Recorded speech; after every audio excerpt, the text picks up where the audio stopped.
পরিবেশটা দেখুন, পিছন থেকে দূর পর্যন্ত দেখা যাচ্ছে মাঠ একদম ফাঁকা। কিছুদিন আগে এই মাঠগুলোতে সব পাট ছিল, পাটগুলো সব কেটে ফেলা হয়েছে।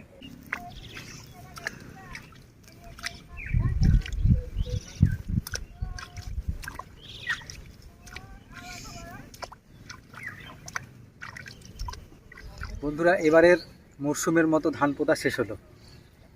এখন কিছুদিন খুব চাষের কাজ ছিল, বিশেষ করে এই ধান লাগালাগির কাজ। আজকে ধান লাগানো শেষ করলাম। আজকে এই ধান লাগার ভিডিওটা আপনাদের সামনে দিলাম। কমেন্ট করে জানাবেন আপনাদের মতামত। সচরাচর সব কাজের ভিডিও তো দেওয়া হয় না, তবুও এখানে অনেকের প্রশ্ন থাকে যে ভিডিও কে করে। এখানে কাজ করতে করতে আমার এক বন্ধু এসেছিলো, তাই ভিডিওটা ও ধারণ করেছে। তাই ধান পোঁতার কিছুটা মুহূর্ত আপনাদের সামনে তুলে ধরলাম। আর এর আগে যখন ধান কাটা হয়েছিল, তখন সেই কবিগুরু রবীন্দ্রনাথ ঠাকুরের সোনার তরী কাব্যগ্রন্থ থেকে উদাহরণ তুলে বলেছিলাম, রাশি রাশি ভাড়া ভাড়া ধান কাটা হলো সারা। এবারে এই গুছি গুছি ভরা ভরা ধান লাগানো হলো সারা। প্রচণ্ড পরিশ্রম হয়েছে আজকে। খুব সকালে উঠেছিলাম এবং কিছুদিন থেকে এরকমই যাচ্ছে। খুব ভোর 5টায় উঠে মাঠে গিয়ে ধানের বীজতলা থেকে বীজ তুলে নিয়ে এসে আবার জমিতে ঠিকঠাক জায়গায় করে আবার খাওয়া দাওয়া করে আবার লাগাচ্ছিলাম। লাগানো শেষ হলো।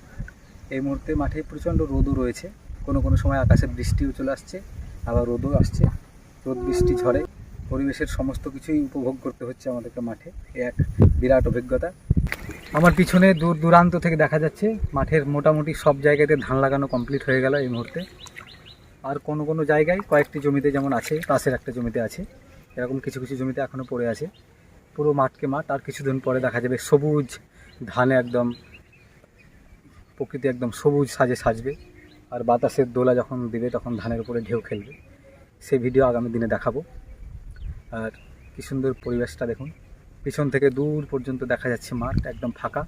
কিছুদিন আগে এই মাঠগুলোতে সব পাট ছিল, পাটগুলো সব কেটে ফেলা হয়েছে। এখন জমিতে শুধু ধান আর ধান। এই তো হচ্ছে বাংলার শ্যামল প্রান্তর, যেখানেই লুকিয়ে আছে বাঙালির প্রাণসত্তা। প্রতিটি কৃষকের জীবনের রুটি রুজির মূলধন এই মাঠেই লুকিয়ে আছে। দূরে দেখুন কী সুন্দর বক খেলা করে বেড়াচ্ছে, বেশ ভালোই লাগছে। ঠিক আছে বন্ধুরা, দেখা হচ্ছে নতুন কোনো ভিডিওতে। ভালো থাকবেন সবাই।